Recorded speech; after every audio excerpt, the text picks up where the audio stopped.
여러분 혹시 영화 좋아하십니까? 좋아하십니까? 지난주에도 보니까 너무 많은 분들이 함께 신의학당 관람에 참여해 주셨는데 그러면 어떤 장르 좋아하십니까? 또 고민이 되죠, 그렇죠? 어떤 장르라고 하니까 저는요 뭐 이렇게 특별한 장르를 좋아하지는 않습니다. 그냥 재밌는 거, 속 시원한 거 뭐 이런 것들 많이 보는데 제가 어떤 영화를 즐겨 보나 하고 이렇게 분석을 한번 해봤어요. 그랬더니 제가 좀 이렇게 즐겨 찾아보는 영화가 사극이나 아니면 중세 시대를 배경으로 한 영화들을 제가 즐겨 보고 있더라고요. 그런데 그런 옛날 시대를 배경으로 한 영화들을 보면 꼭 등장하는 것이 말을 탄 병사들이 전쟁을 벌이는, 싸우는 그런 장면들이 나오게 돼요. 여러분, 그런 장면들을 볼 때 저는요 무슨 생각을 하냐면, 그 말을 타고 싸우는 병사들도 대단하지만 그 사람들이 탄 말이 더 대단하다는 생각을 해요. 왜 대단하냐면요, 여러분, 전쟁을 시작하면 적군과 맞서서 싸울 때에 적군이 조용히 다가오는 게 아닙니다. 이 적군이 북을 치면서 나팔을 불면서 함성을 지르면서 무서운 칼과 창을 들고서 막 달려나와요.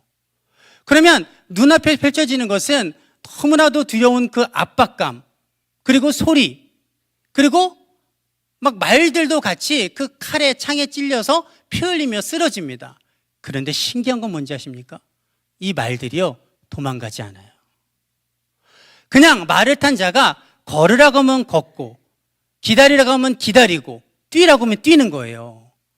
무서울 텐데, 두려울 텐데, 자기들도 도망가고 싶을 텐데 오직 고삐를 잡고 있는 그 말탄 자, 주인의 명령에만 따라서면 움직이더라는 것이죠. 여러분, 왜 그럴까요? 이 말들에게 정말 두려움이 없어서 그런 걸까요? 아니면 이 말들이 멀리 도망갈 수 있는, 뛸 수 있는 능력이 그 당시에, 그 순간에 사라져버려서 그런 걸까요?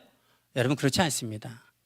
여러분, 이 말들이 그 두려움 가운데, 그 압박감 가운데, 심지어는 칼에 베이고 창에 찔리고 죽임 당하면서까지도 가만히 서 있을 수 있는 것, 오직 주인의 명령에 의해서만 움직일 수 있는 이유는 뭐냐면요, 그 말들이 오직 주인의 명령에 의해서만 움직이도록 훈련받고 길러졌기 때문에 그렇습니다. 즉, 도망갈 능력은 충분하지만 자신의 고삐를 붙잡고 있는 주인의 명령 때문에 그 능력을 사용하지 않는 거예요. 칼에 베이고 창에 찔리고 죽어가면서도 오직 그 주인의 명령에 따라서만 참고 인내하며 순종한다라는 것이죠. 여러분, 왜 이 말씀을 드리냐면, 오늘 우리가 함께 읽은 본문 말씀에 우리가 세 번째 복에 대해서 이야기하기를 원하는데, 5절을 보면 온유한 자가 누리는 복에 대해서 이야기를 해요. 그런데 여기서의 이 온유함이 이런 의미를 담고 있기 때문에 그렇습니다. 여러분, 온유함이라는 것은 헬라어로 프라우스라는 단어를 가지고 있는데, 그 어원을 살펴보면 온화함, 절제된 힘, 통제된 분노라는 의미를 가지고 있는 거예요. 잘 보세요. 온화한데 절제된 힘이에요. 힘이 없는 게 아닙니다. 힘을 절제하고 있는 겁니다. 그리고 분노가 없는 게 아닙니다. 분노를 통제하고 있는 거예요. 즉, 온유함이란 화내지 않고 착하고 부드럽고 온화하다라는 뜻을 가지고 있지만, 그것이 단순히 약하고 소극적인 성격에서 나오는 것이 아니라 힘이 있지만 주인의 손에 잘 훈련된 말처럼 우리의 주인 대신 하나님께 순종하기 위해서 참고 인내하고 절제하며 자신을 다스리고 있는 상태, 이것이 온유함이다라는 거예요. 다시 말해서 화낼 수 있지만 하나님 때문에 화내지 않는 거예요. 내가 싸울 능력이 있지만 하나님 때문에 싸우거나 보복하지 않는 겁니다. 또한 내가 하나님 때문에 그 능력을 가지고 있지만 그것을 사용하지 않고, 때로는 하나님 때문에 나의 옳음마저도, 나의 정당함마저도 내려놓고 포기하는 거예요. 한마디로 하나님 때문에 모든 것을 참고 인내하는 것, 그것이 온유함이다라는 것이죠. 그래서 성경은요, 하나님의 뜻에 순종하기 위해서 자신의 모든 능력을 내려놓고 끝까지 참고 인내했던 사람들을 가리켜 온유한 자라고 설명하고 지칭하고 있는 것입니다. 그래서 성경을 보면 하나님의 뜻에 순종하기 위하여 참고 인내했던 수많은 사람들이 있는데 그 대표적인 온유한 자 가운데 하나가 누구냐면 모세입니다. 여러분 민수기 12장 3절을 보면 이렇게 이야기를 해요. 모세에 대하여 성경이 이 사람 모세는 온유함이 지면의 모든 사람보다 더하더라 이렇게 말을 해요. 여러분 왜 성경이 모세를 가리켜서 온유하다라고 이야기하고 있을까요? 여러분 모세가 마냥 마음이 착하고 부드럽고 누구한테 화낼 줄도 모르고 항상 순둥이 같은 그런 성격을 가지고 있어서 성경이 모세를 가리켜서 온유하다 이렇게 설명하고 있을까요? 여러분 그렇지 않습니다. 여러분 모세는요 우리가 쉽게 생각하는 것처럼 그렇게 마냥 부드럽고 순하고 누구한테 화낼 줄도 모르는 그런 사람이 아니에요. 성경을 좀 자세히 들여다보면 여러 사건들 가운데 모세의 기질을 살펴볼 수가 있는데 여러분 모세는 결코 그런 성격과는 가까운 사람이 아닙니다. 왜요? 모세가 애굽에 있을 때에 첫 번째 사건이 뭐였습니까? 그가 애굽 사람을 쳐 죽인 거였어요. 왜 쳐 죽였습니까? 자기 동족을 괴롭히는, 자기 동족을 핍박하는 것을 보고는 그것을 참지 못해서 그 혈기를 참지 못해 그 애굽 사람을 쳐 죽였어요. 그리고 도망자 신세가 되지 않습니까? 그리고 무엇보다 모세가 이스라엘 백성들을 이끌다가 시내산에 올라가서 하나님께서 써주신 거룩한 십계명을 받아가지고 내려오는데 내려오다가 아래를 봤더니 이스라엘 백성들이 먹고 마시고 춤을 추고 뛰어놀면서 무엇 앞에서요? 금송아지 앞에서 그것을 숭배하고 있는 거예요. 그것을 보고는 이 안에서부터 분노가 올라와서 참지 못하고 자기의 손에 있는 것을 내어 던져서 깨뜨려 버려요. 던지고 봤더니 뭐예요? 십계명 돌판이에요. 하나님께서 친히 써주신, 하나님께서 친히 만들어주신 거룩한 그 십계명 돌판을 자기의 이 분노를 참지 못하고요 던져서 깨뜨려 버렸다는 것이죠. 여러분 그렇다면 왜 성경은 모세를 가리켜서 온유한 자, 온 지면보다 즉 온 세상에서 가장 온유한 자다라고 말하고 있는 것일까요? 그것은 바로 모세가요 어떠한 일이 있어도 끝까지 이스라엘 백성들을 40년 동안 광야에서 이끌었기 때문에 그렇습니다. 무슨 일이 있어도 모세는요 하나님께 순종하기 위하여서 하나님의 뜻 때문에 참고 인내하면서 40년이라는 시간을 이스라엘 백성들이 이끌었다는 거죠. 여러분 그런데 왜 그게 온유함이냐면 여러분 이스라엘 백성들을 여러분에게 맡겨주시면 여러분은 이끌 것 같습니까?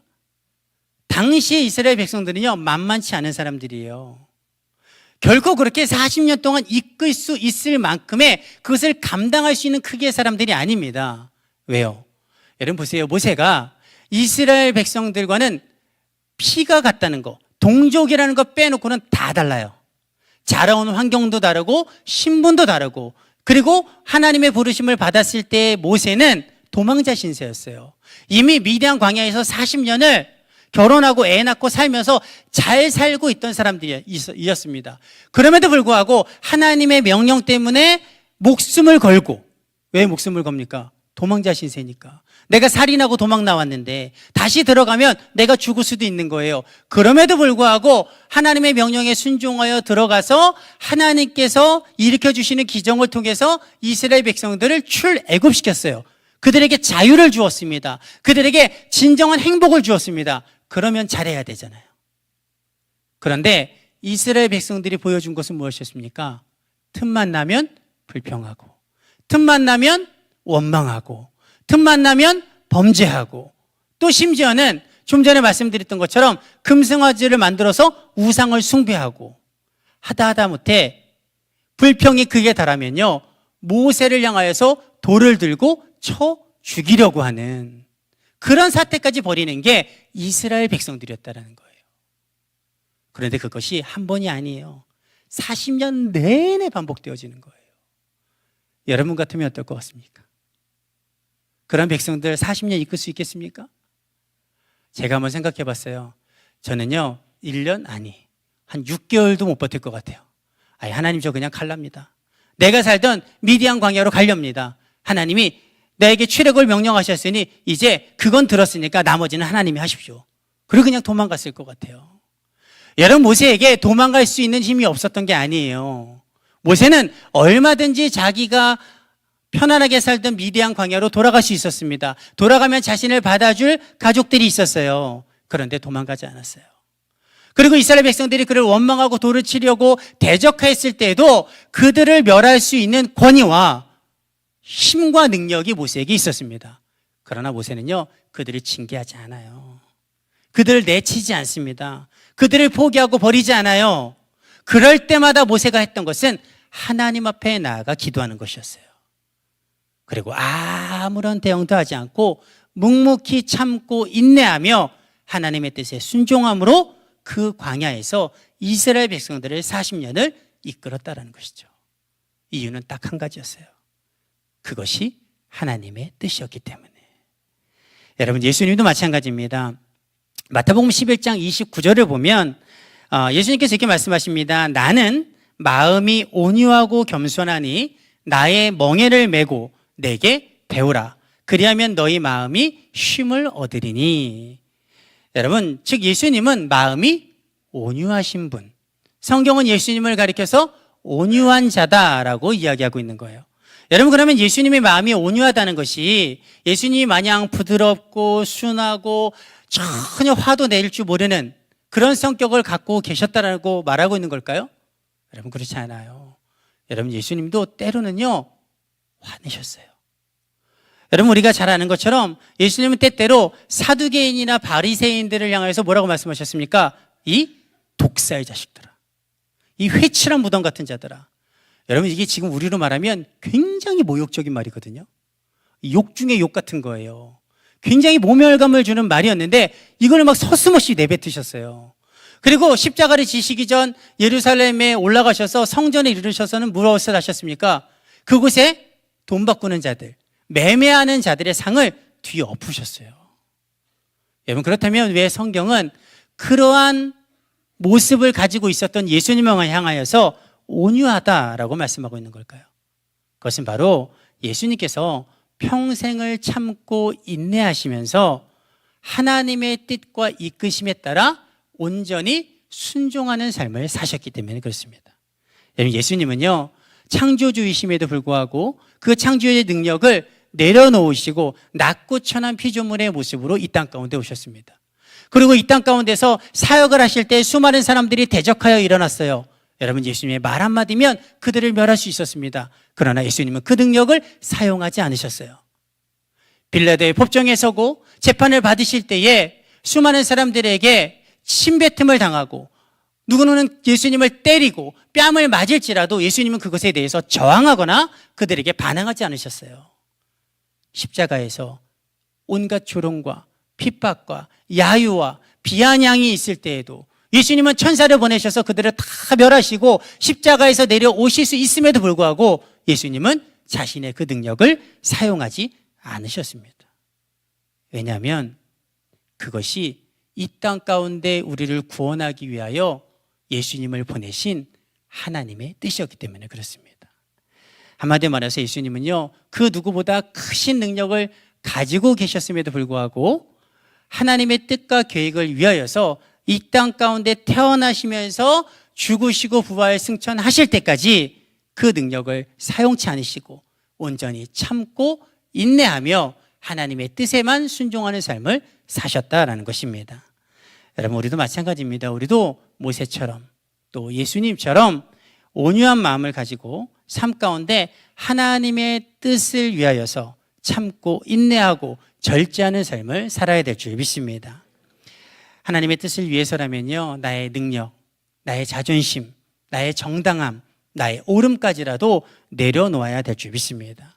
여러분, 예를 들면 우리는요, 누군가에게 상처를 받거나 억울한 일을 당하거나 부당한 대우를 받으면 우리 마음 가운데는 그것을 그대로, 아니 2배로 대갚아 주시고, 그리고 내가 상처받은 말이 있으면 더 큰 말로 상처 주고 싶고, 보복하고 싶고, 또 내가 부당한 대우를 당하면 내가 옳다는 것, 정당하는 것을 증명하고 싶은 게 우리의 마음이에요.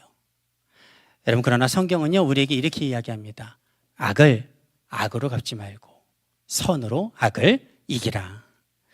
여러분, 우리 교회만 해도 그렇습니다. 여러분들이 걱정하실까봐 또 이것이 뭐 이렇게 나눌 만한 이야기는 아니라서 그렇지, 정말 평소에요 너무나도 억울한 일을 많이 당해요. 예를 들면요, 우리 교회가 주차장이 좀 협소하지만 그럼에도 불구하고 야간에 지역 주민들에게 주차장을 개방해 놓고 있거든요. 그러면 아침이 되면 차를 빼줘야 되잖아요. 그런데 안 빼고 그냥 주차하고 계시는 분들이 계세요. 그러면 또 친절하게 전화를 해서 차를 빼달라고 요청을 합니다. 그런데 그 중에 전화번호가 없는 분들이 계세요. 연락이 안 돼요. 하루 종일 연락이 안 됩니다. 어떤 차는 48시간을 세워놓는 적도 있어요. 그러면 와서 차를 뺄 때는 뭐라 그래야 됩니까? 죄송하다 그래야 되잖아요. 그냥 자연스럽게 차를 빼서 가요. 뭐 그래도 거기까지는 참을 수 있습니다. 그런데 그렇게 차를 주차하고 나갈 때 꼭 무언가를 남겨놓고 가는 분들이 계세요. 고마워서 선물을 남겨놓을까요? 아니에요. 차에 있는 쓰레기를 꼭 주차장 바닥에다 놓고 나가세요. 가장 많은 쓰레기가 뭔지 아십니까?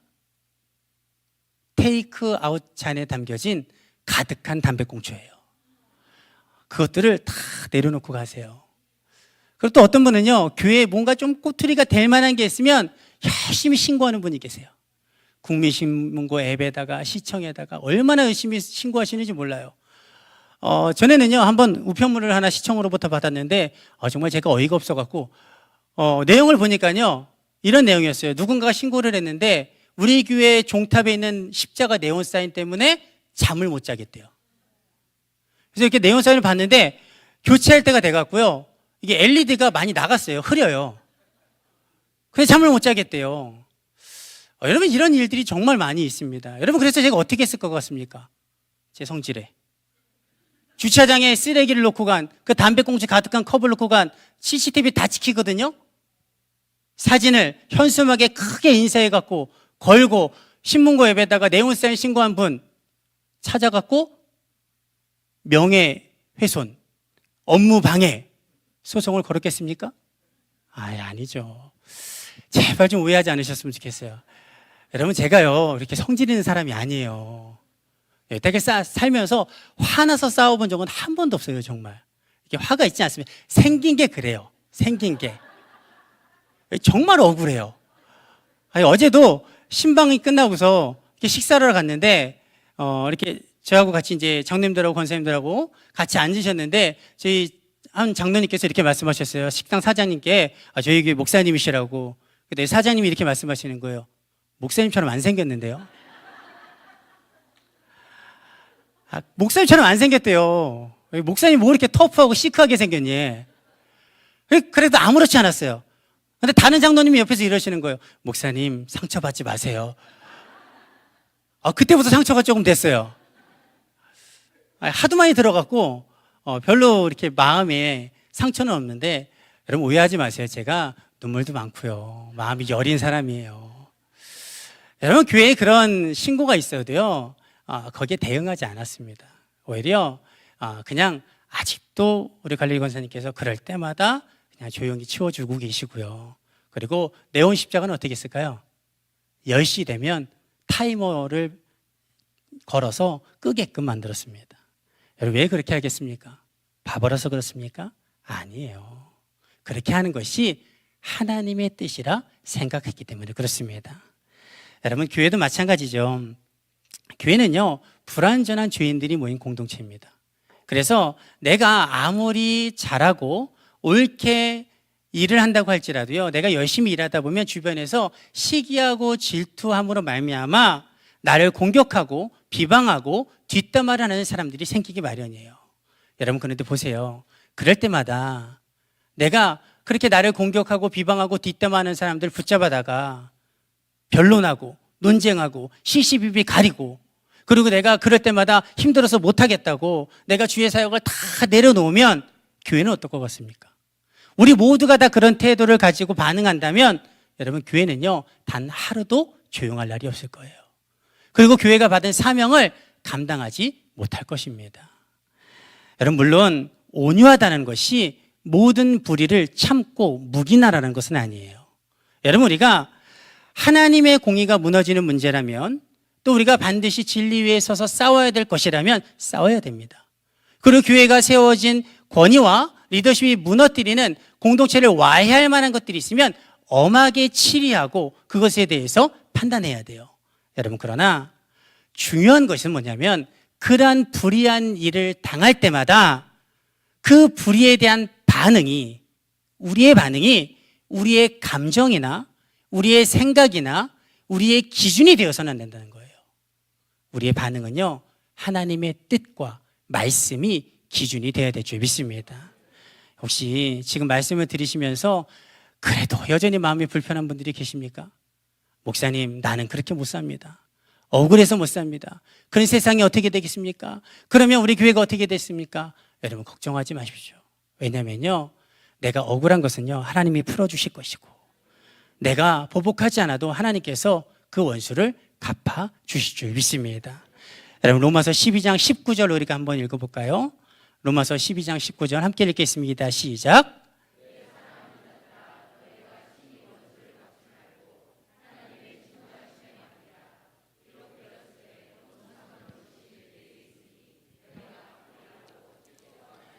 우리 한 절 더 읽겠습니다. 누가복음 12장 2절에서 3절 시작. 드러나지 않을 것이 없고 숨긴 것이 알려지지 않을 것이 없나니 이러므로 너희가 어두운 데서 말한 모든 것이 광명한 데서 들리고 너희가 골방에서 귀에 대고 말한 것이 지붕 위에서 전파되리라. 아멘. 보세요. 하나님이요 모든 원수를 갚아주신대요. 그리고 골방에서 귀에 대고 속삭인 것 같은 그 작은 말도 지붕 위에서 모두가 알게 될 정도로 하나님께서 그 억울함을 풀어주시겠다라는 것입니다. 여러분 무엇보다 오늘 본문 5절 하반절 말씀에 이렇게 말합니다. 온유한 자에게 땅을 기업으로 주시겠다고. 여러분 여기서 땅이라는 것은 두 가지 의미를 가지고 있는데 첫째는요 예수님과 더불어 시작된 하나님의 나라, 즉 이 땅 가운데 왕이신 하나님의 다스림을 받으면서 천국을 경험하는 삶을 이야기하는 것이고 두 번째는 새하늘과 새 땅, 즉 장차 우리에게 주어질 영원한 천국을 의미하는 거예요. 그리고 기업이라는 의미는 뭐냐면 그 누구도 빼앗을 수 없는 영원한 소유라는 의미를 가지고 있습니다. 즉 하나님께서는요 온유한 자에게 이 땅에서 천국을 경험할 수 있는 은혜를 베푸시고 또 장차 저 영원한 천국의 그 모든 삶을 우리에게 허락해 주신다라는 것입니다.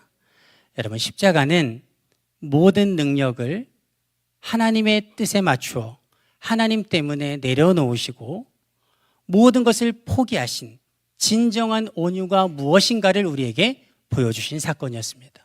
그러므로 그 예수님과 함께 십자가에 못 박힌 바 된 우리도 온유한 자로서 하나님의 뜻을 위해서 참고 인내하고 절제하고 그렇게 순종하는 삶을 살아야 될 줄 믿습니다.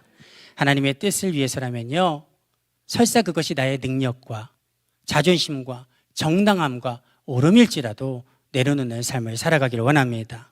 그래서 하나님 때문에 말할 수 있으나 말하지 않고 보복할 수 있으나 보복하지 않고 화가 나도 참고 제 아무리 괴롭고 힘들어도 끝까지 인내하며 묵묵히 하나님의 말씀대로 순종하고 사명을 감당하는 삶을 살아가기를 원합니다. 그러면 반드시 하나님께서 그렇게 온유한 자로서의 삶을 살아가는 우리에게 이 땅에서의 하나님의 나라 또 장차 주어질 그 새 하늘과 새 땅, 그 영원한 천국을 우리에게 부어 주실 줄 믿습니다. 그렇게 온유한 자로 살아가시는 저와 여러분 되시기를 주님의 이름으로 축원드립니다.